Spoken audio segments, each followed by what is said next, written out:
Hi. It's true. It is better than Bad Santa 2. It'd have to be. We saw Moana. It was really good. I love me a Disney musical. And this movie is really, really damn good. It's gorgeous. Oh God. It's really well written. Music is fantastic. Usually with the Disney movie, there's at least one song where it's kind of like a weak link, and you kind of just bustle through it to get to the rest of the songs. This movie had none of those. They were all amazing. They were all hilarious.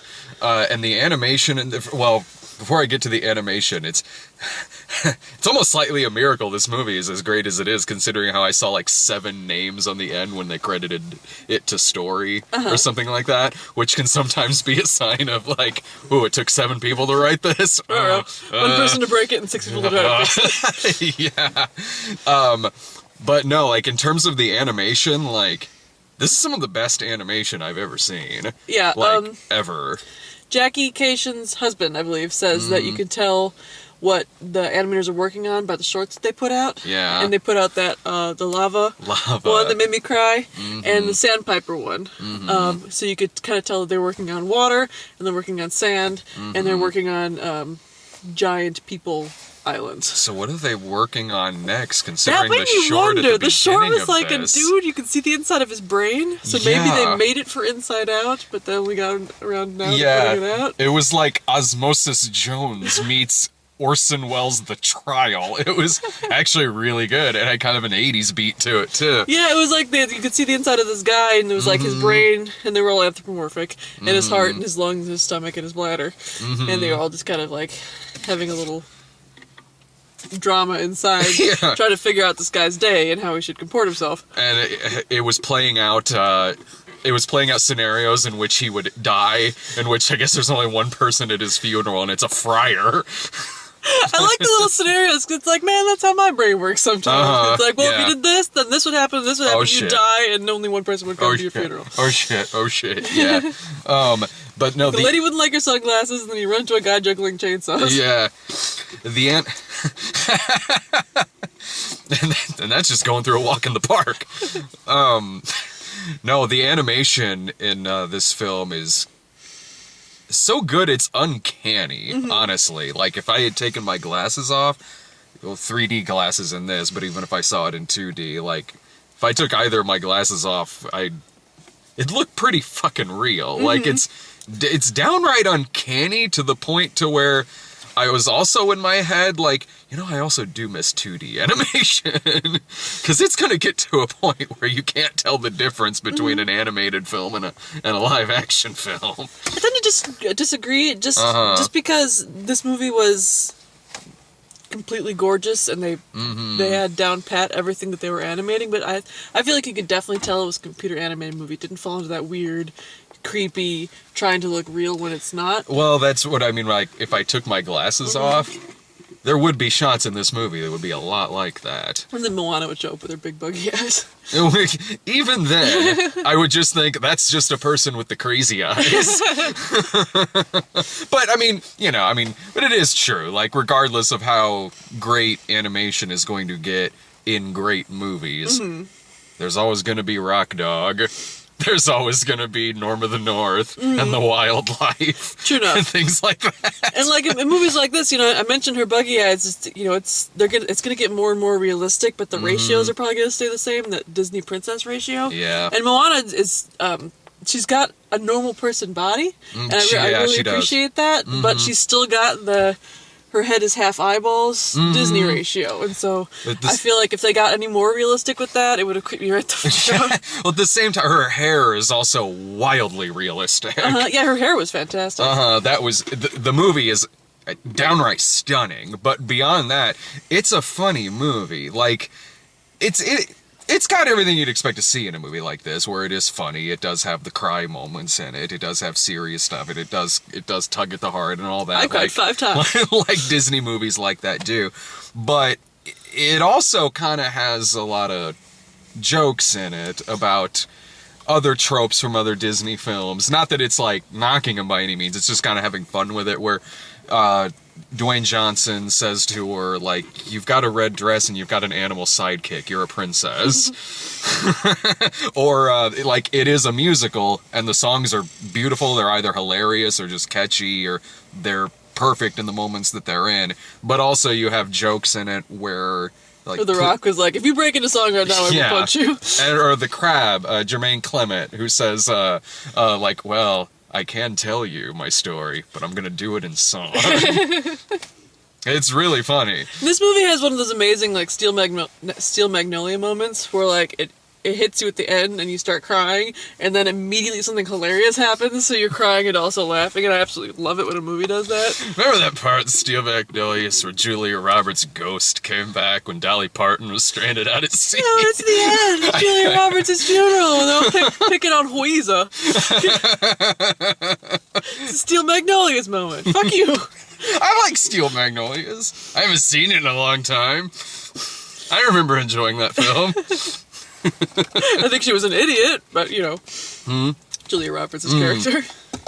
All dying and shit. Yeah. Spoiler. I didn't mention it was at her funeral. Maybe, like, she was faking her death as a tax dodge. Coming up next, Sarah spoils the 80s.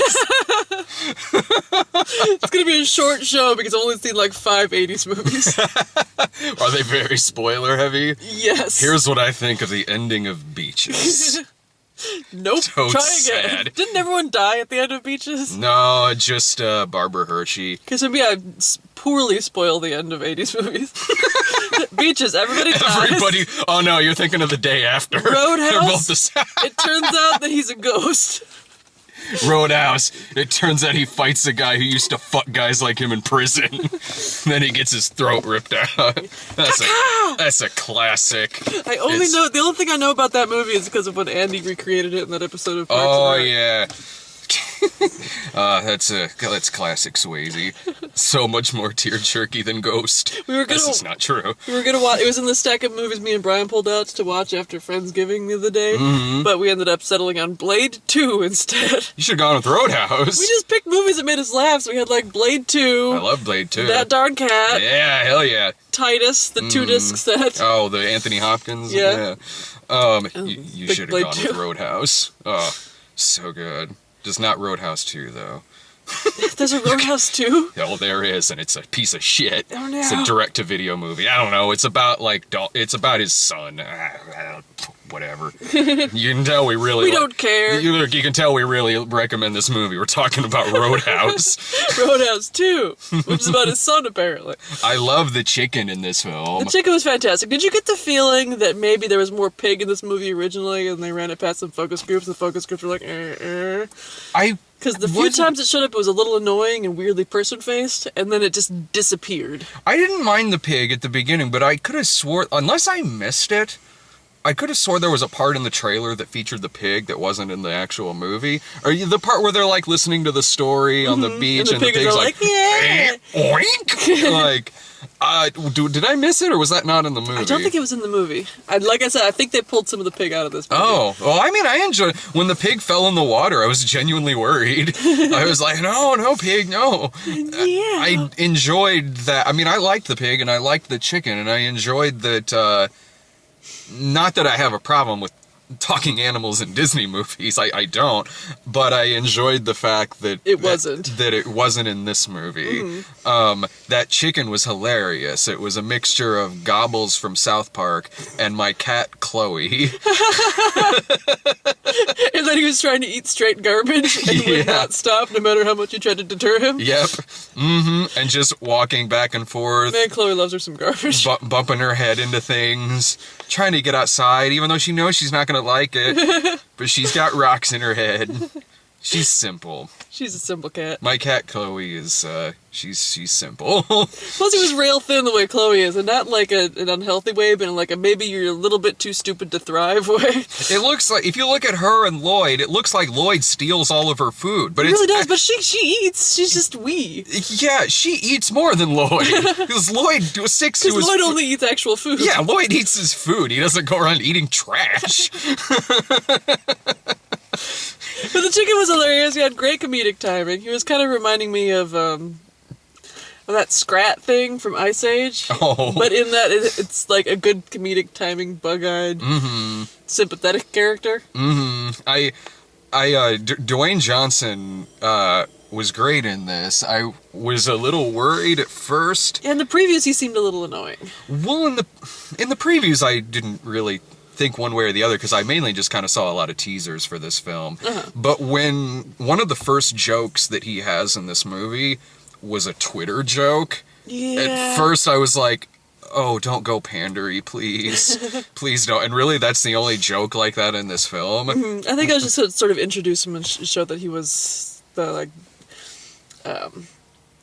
irreverent sort of communication, to be like, okay, don't expect him to be, talking all demigodly. Yeah. Well, yeah, like, not quite, like, to the extent of, like, Genie and Aladdin.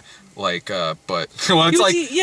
But that's a good example. Yeah, He broke the fourth wall a couple times. He does. There's a time where, like, because he walks past and notices the chicken, grabs the chicken, looks straight at the camera and goes, boat snack! And then just keeps walking. Yeah, it's a character like that. Not to the... I love Genie from Aladdin, but it doesn't go as far as, like, he turns into Rodney Dangerfield. Yeah, no, and he things doesn't like do that. No, in this, he's Manimal. Yeah, he does turn into a man shark at one point. I don't know why I was complaining about the prospect of a Manimal movie. It turns out it's amazing. You were complaining about the prospect? Yeah, because the rights to it got bought by Will Ferrell. And I don't like that. Well, Anchorman's good. No, Anchorman's good, but in Anchorman, he's not playing a character that was once played by Simon McCorkindale, who's a lot smoother than Will Ferrell. Yeah, but he is playing that sort of, like, smooth 70s man character. In a different way than... When I think... I have nothing against... I can't imagine he'll just reprise the role, But well, I don't even know if he's playing that part. I just know he picked up the rights to produce it, but... I have nothing against Manimal being turned into a comedy, because, I mean, come on. It's fairly comedic. Yeah, but I would prefer someone like John Hamm be playing Dr. Jonathan Chase than Will Ferrell and his man-child ass. But that's just me. Yeah, maybe he'll cast someone else, and John Hamm would be a good cast for it. John Hamm, Damian Lewis, I'll have to look at my notes. I have sketches. He's got a little notebook. Yeah. Manimal, if it were me. No, I don't want to. I'll be his black sidekick. But this movie is like, you cross Kubo and the Two Strings, a little bit of Lilo and Stitch, a little bit of Lord of the Rings. It had a lot of bit of Tangled in there. Was there a lot of Tangled in this? Yeah, well, it's got the same. It hits a lot of the same beats because it's like the main character's a girl and she's sort of confined, and then she breaks out into the wide world and it's about her discovering who she is as a person. It's got even a sort of similar character model, but it was dissimilar enough to Tangled that I'm not mad about it. It just kind of... It was dissimilar to all those things to the point to where I wasn't mad about it. I never sat through this movie thinking like, seen it. You know, I never really sat through this movie like this. In fact, there was one thing about it where I was like, where I did think that, honestly, where I was like, I kind of wish it didn't do this trope, where it does the Han Solo thing, where he leaves and then comes back at the end. Yeah, you knew he was going to, though. It's still a Disney movie. Oh, yeah, this is the second time I've seen something like that this year. The other one was The Magnificent Seven. Well, Kubo and the Two Strings, that sort of happens as well. Did it? Did Matthew McConaughey do that? No, you know what? I'm getting that movie confused with this one, maybe. But did he die, but then he came back again? Yeah, okay, I think so. Yeah, we see a lot of movies. God damn it, Sarah's brain. No, I like, we loved Kubo and the Two Strings, but we see a lot of movies. So sometimes we have to think for a second about something we just saw. 6 months from now, we'll be like, was Moana the one with the lava monster at the end? Or was that Bad Santa 2? I can't remember. I wish Bad Santa 2 had a lava monster. Oh, then I would have been like, whoa, you turned yourself around at the end, movie. Did not see that coming. Have you never seen Tangled? Yeah, but I was drunk. Did I show you Tangled?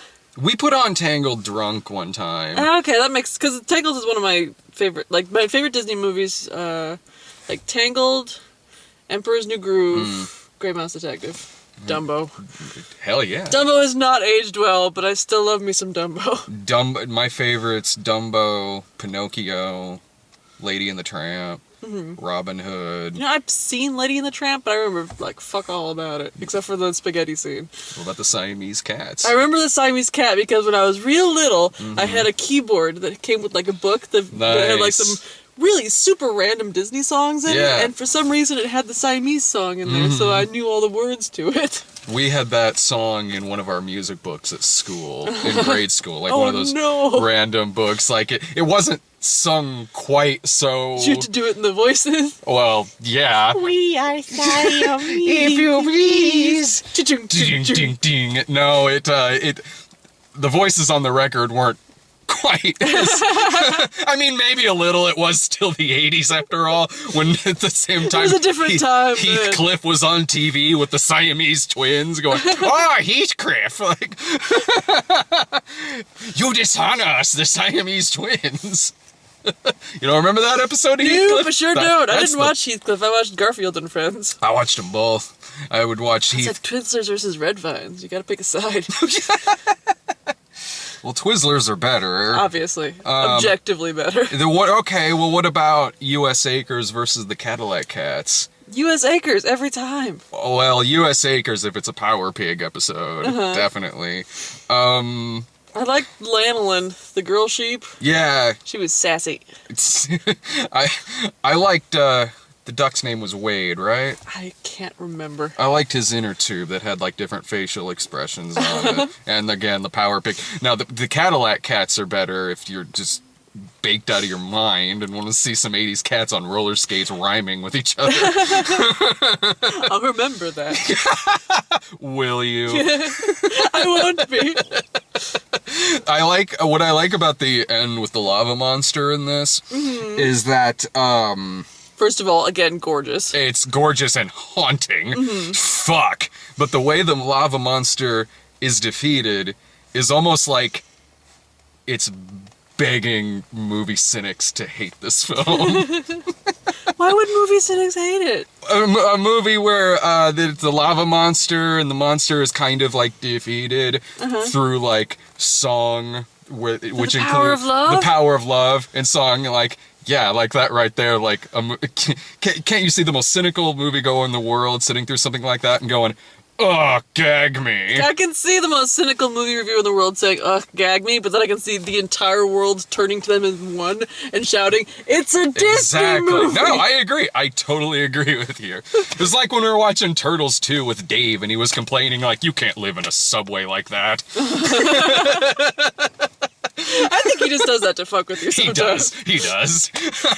He was enjoying that shit. The thing is, it wasn't just the power of love, it's the power of, like self-knowledge and mindfulness. No, actually, I agree with you. It was an overrunning theme of the movie. It wasn't like they all of a sudden just, like, dropped off a cliff into the pool of sentimentality. No, it was not something at they all. were building to, and it made sense when it happened. No, I completely agree. But I could also see some stereotypical, really bitter moviegoers who jerk off to everything wrong with in 10 minutes.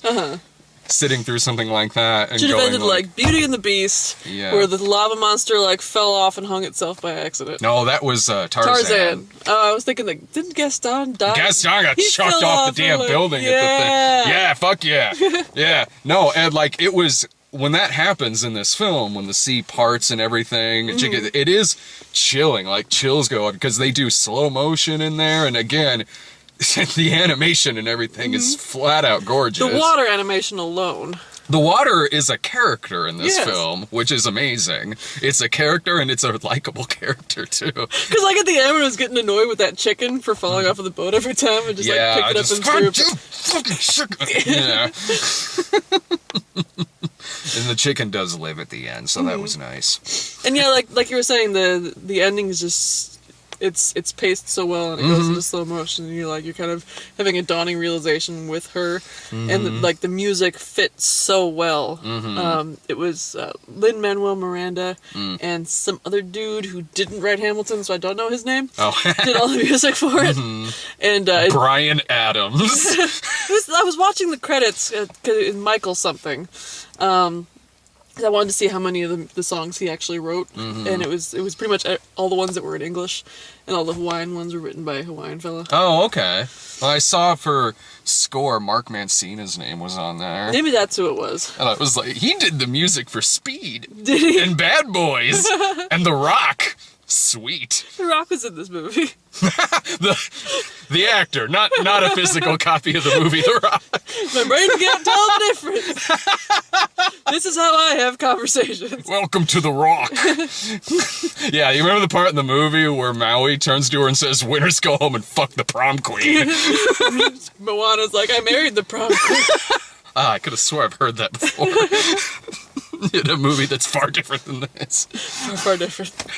It's you. You're the Rocket Man. I love that fucking movie. Ugh, so good. We're doing such a good job of staying on track this time, you guys. Better than other times. Like, I'm pretty sure we only talked about Guardians of the Galaxy for 5 seconds. It was good. Go see it. Anyway, The Rock. Anyway, as I What was if he had saying... said he was familiar with Elton John's The Rocket Man? What would his next line have been? I didn't think this far ahead. Pachoo! He puts the poison thing... Or no, he jumps in front of the rocket himself. It's me. I'm the Rocket Man. I guess I'm the Rocket Man. Oh, so good. I'm the man now, dog. No, that's Finding Forrester. Nope, that's what my brain works. Another great movie. One Should we- Sean Connery movie is all Sean Connery movies. I don't know. Zardoz is a little different than Sir Billy.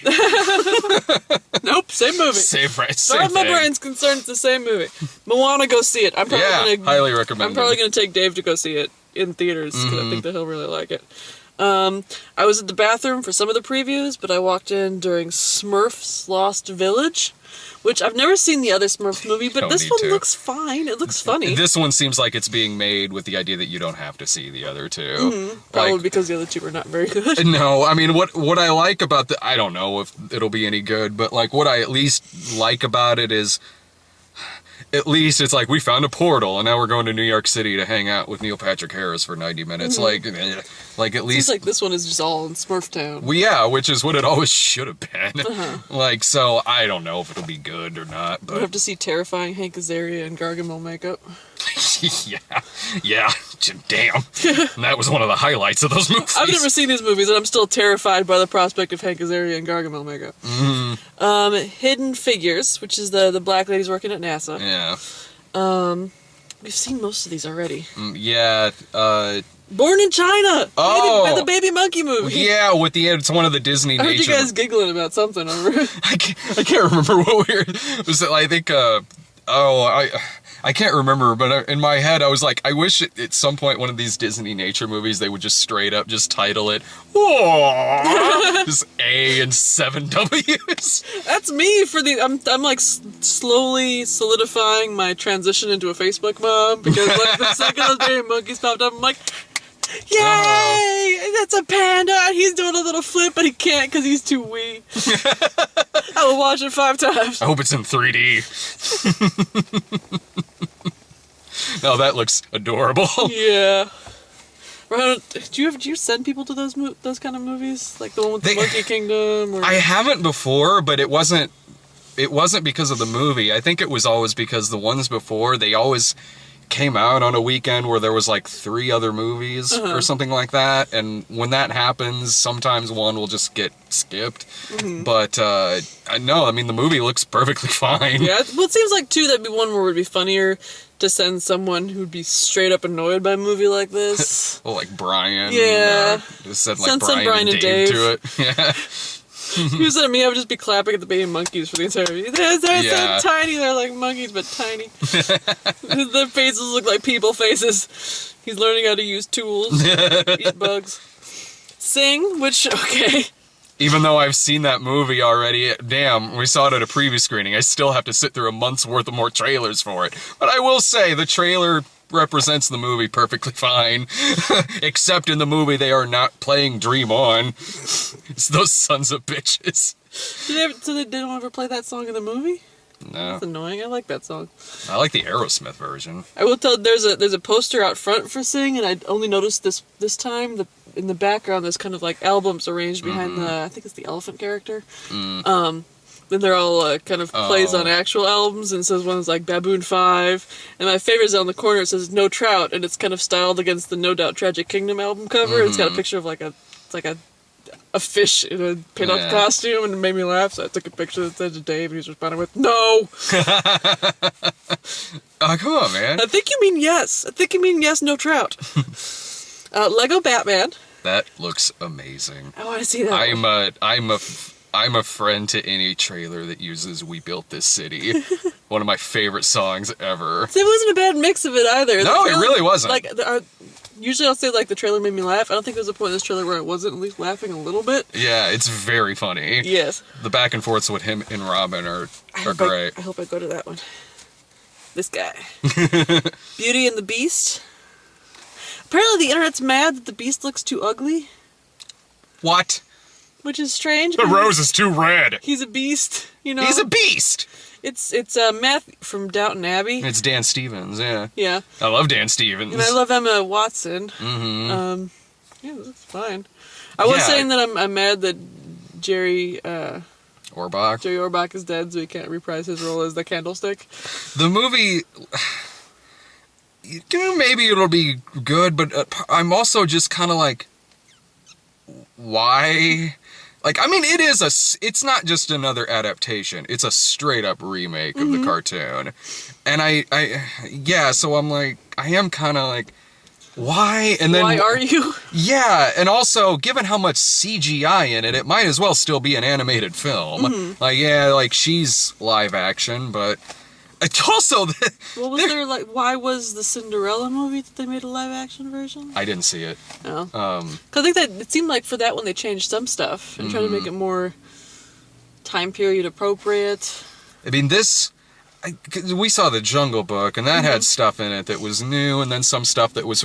I didn't care much. To its detriment, I thought. Sure, yeah. I mean, I didn't care much for the movie either, but, like, that aside, I mean, there was things about it that were, for better or worse, from the original, and things about it that weren't. This one, I could be totally wrong, but, I mean, this looks straight up like just a scene-for-scene remake of the original. Per a BuzzFeed article that I read, in this one, the father's not an inventor, Belle is. Oh. So that might change some plot points. It did seem like a lot of the stuff they were doing in the trailer was point for point against the Disney movie, but probably that was on purpose, and I have to imagine that there's some stuff in that as well. I mean, I am sold on Luke Evans as Gaston. Yes. One of the best Disney villains. I'm sold as Josh Gad as LeFou. He wasn't in the trailer, but I know about it from a BuzzFeed article. Yeah, I saw his name on the poster in there. The poster, by the way, like, is the two of them dancing, and she's kind of doing, her head is like this, so it kind of looks like he just has shitty breath. But it's also right next to the porcupine from Sing with the guitar, so it looks like that's they're dancing to that. You're taking liberties. Good crossover. And then, Cars 3. This was my first time seeing this particular trailer. Oh, it wasn't ours, and we were waiting. I wish there weren't that many people in the theater for this. I wish it was a packed house, because you laughed your ass off at this trailer, which... Why is it gritty? It's like a gritty remake of Cars, because it's like the NASCAR, so I'm like, alright, what are we watching? And then you hear someone like, oh, McQueen's down. I'm like, oh, okay, so it's a Cars movie. And then it cuts, like, goes slow motion, you see, like, you hear the charred wreckage of Lightning McQueen ricocheting down the track. We'd seen this trailer. And the caption pops up, this time everything changes. Oh, it's good now. Oh, it's changed. Oh. Well, it got rid of the most annoying character. And I'm including Tow Mater. Yeah, I fucking hate Lightning McQueen. Worse than Tow Mater? Yes. Oh, if I'm gonna watch Doc Hollywood, I'm just gonna watch Doc Hollywood. Well, I agree with that. I totally agree with that, but... I fucking hate Cars. I'm not a fan either, but not necessarily because of Lightning McQueen, more because of Larry the Cable Guy's ass. Larry the Cable Guy's character was a passable comic relief character in a B-level Disney movie, but Lightning McQueen is a pompous, annoying little prick. but I he's guess not even got the whole being Marty McFly thing to save him. Well, I think I'd probably just rather listen to that than Larry the Cable Guy. Maybe I dislike Larry the Cable Guy more than you. Nice pig, Doc. Thank you. You're right. Doc Hollywood is it is the there. better movie. Since we'd seen the trailer, we're just sitting there trying not to laugh, waiting for your reaction to it. So I laughed long and hard. I'd term it a cackle. I cackled. like, why does this look like it's a fucking Zack Snyder reboot of the goddamn? It's okay. It's like I know this is a teaser. If this whole movie's like, just them coping with the death of Lightning McQueen, I will go watch it. It's probably still gonna be stupid. Like, I mean, because that's just like 10 seconds of the movie. When that's done, it's probably gonna show him in the hospital with his wheel in a sling, and like fucking Tomato will be like, "Bet that hurt, get her done." Were you with me at Rush, the Daniel Bruhl movie? Yeah. Mm-hmm. I hope that there's like a huge, prolonged, torturous hospital scene where they're just like pouring acid down his throat. I totally agree. I hope it's a hard R. Yes. Like it's just like they do this time everything changes. They do a split screen where it's like they did in Rush. You know, it's like Daniel Bruhl practicing and Chris Hemsworth just banging, just smoking J. I hope they do that shit in this movie. You guys, best if you Pixar movie Rush, ever. Like, check out Rush because that movie was great and nobody saw it. Rush is a great movie. Like seriously, like yeah. Definitely check out Rush. It's really underrated. Zero Lightning McQueen in it. They did, yeah. Mm-hmm. Rush is a fantastically entertaining movie. I bet it's held up well too. Probably. It's only a couple years old. That's all we got. Was that it? It ended on Cars 3? It ended on Cars 3. Well, great. I hope that car is dead. I hate his filthy, stupid car guts. From this moment, everything changes. Cars is a good series now. Fucking Cars. Anyway, let's see. I think Thursday is Incarnate, and I'm gonna try to see Rules Don't Apply. But yeah, other than that, go see. Those they're not gonna be as good as this movie was. No, they aren't. No, they most certainly are not. Like so far, this is the best movie I've seen this year. It would probably. If it's not in my top 10, it's fucking close. Mm-hmm. Then it's really fucking close. But yeah, go see this movie. See ya.